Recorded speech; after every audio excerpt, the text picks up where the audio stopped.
disa ditë më parë, më saktë dje, presidenti i Ukrainës Zelenski në një reagim të tij tha që nëse çdo aksion bëhet në këtë lloj forme ndaj diktatorëve të supozuar, atëherë zoti Trump e din se ku do të mund të drejtohet, duke i referuar këtu zotit Putin. Si e pat këtë reagim të zotit Zelenski? Reagimi i Zelenskit është një reagim i dëshpëruar. Normalisht që Zelenski do dëshironte që amerikanët të bënin diçka të tillë kundër Rusisë, por pak orë pasi amerikanët bombarduan Venezuelën dhe rrëmbyen presidentin e saj,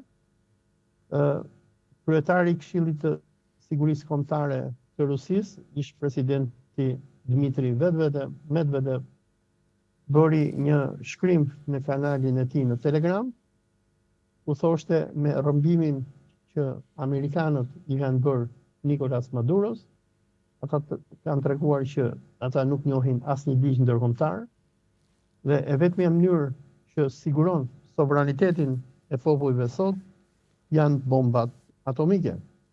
Shkrimin e tij Dmitri Medvedev e mbyllte me fjalinë rrofshin bombat atomike. Çfarë do thotë kjo? Kjo do thotë që amerikanët mund të rrëmbejnë udhëheqjes të botës së tretë, të vendeve të dobta, të atyre vendeve që nuk kanë armë nukleare, e që amerikanët janë frikacak. Ata e dinë që vendet që kanë teknologji nukleare, sikur Rusia, sikur Kina, sikur Korea e Veriut, me ata nuk mund të bësh shaka.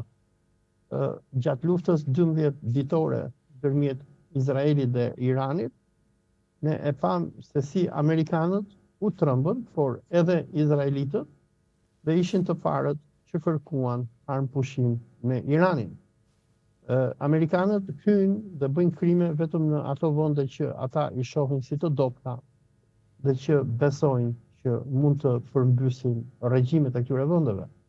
Ata bëjnë kështu lloj aventurash me Venezuelën. Ne në Shqipëri kemi parë për shembull se si janë rrëmbyer ish presidenti i Shqipërisë Ilir Meta nga policia që amerikanët kanë themeluar SPAK-u.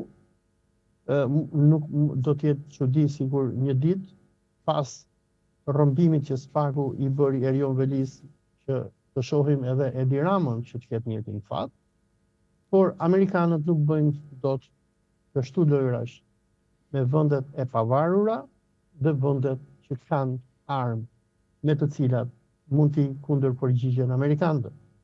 Pra, dëshira e Zelenskit, ku ai i sugjeron amerikanëve që ta bëjnë të njëjtën gjë edhe kundër Putinit, është një prallë me mbret, nga që Rusia me arsenalin e saj nuklear që ka mund ta zhduki Amerikën brenda një ore. Qartë, ndërsa po ashtu në një reagim që ju keni bërë vetë në rrjetin tuaj social, e lidhni këtë situatë në Amerikën Latine, më konkretisht në Venezuelë dhe me Turqinë. Pse pikërisht dëmtohet Turqia nga kjo dinamik në Amerikën Latine?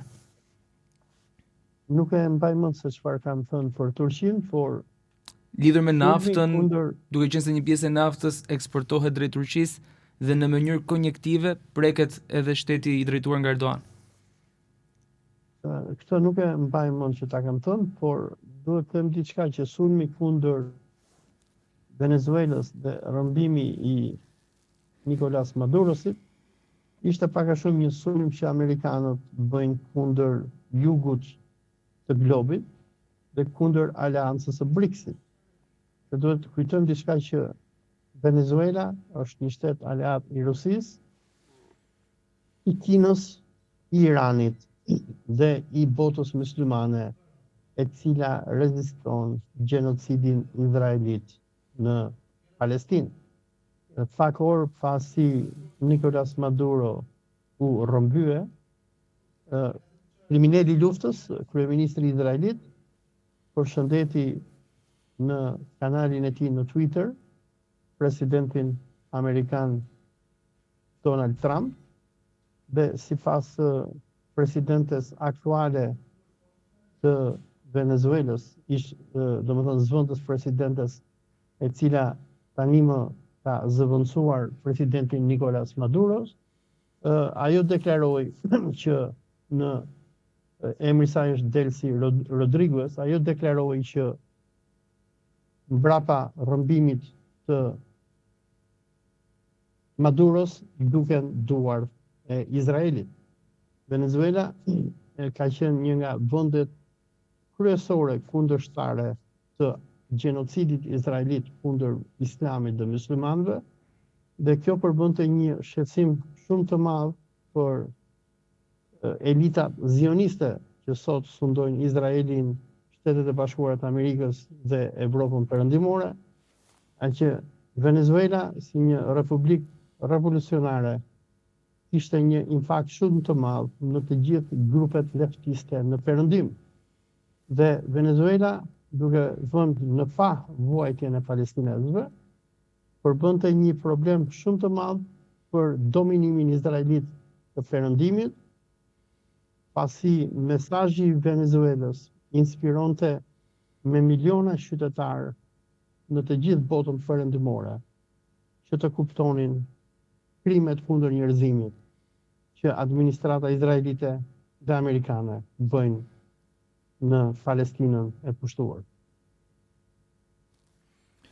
Si e shikoni situatën globale, zotja Zenxhi? Mendoni që po shkojmë drejt një rendi të ri botëror? Pas rrëmbimit të suksesshëm të Nicolas Maduros, presidenti ignorant amerikan Donald Trump në deklaratën për shtyp që dha, tha që po hym në një epokë të re dhe jemi në, domethënë, dhe përmendi doktrinën Monroe. Doktrina Monroe, që është përpiluar nga presidenti amerikan James Monroe në shekullin 19, parashikonte që amerikanët do të bënin luftë në të gjithë Amerikën Latine dhe nuk do të lejonin asnjë vend të Amerikës që të bënte aleanca me evropianët.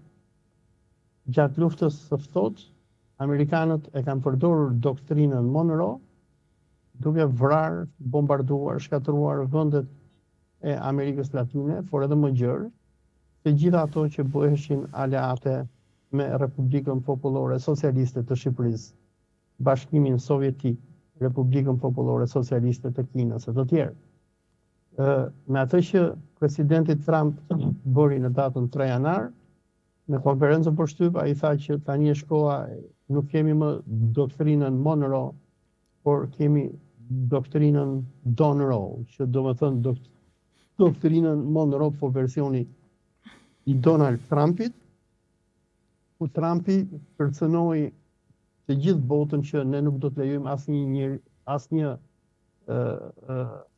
shtet që të ndërhyjë në hemisferën perëndimore. Me hemisferën perëndimore, amerikanët nënfutojnë Evropën, Amerikën Latine dhe vendet ku ata kanë influencë, duke përfshirë edhe kolonitë e tyre në botën arabe. Çfarë do thotë kjo? Është që sulmi kundër Venezuelës dhe përpjekja amerikanëve për të organizuar ndryshim regjimi, që deri tani ata duket që kanë dështuar, është pak a shumë sikur pushtimi nga Hitleri i Çekoslovakisë apo i Polonisë në luftën e dytë botërore.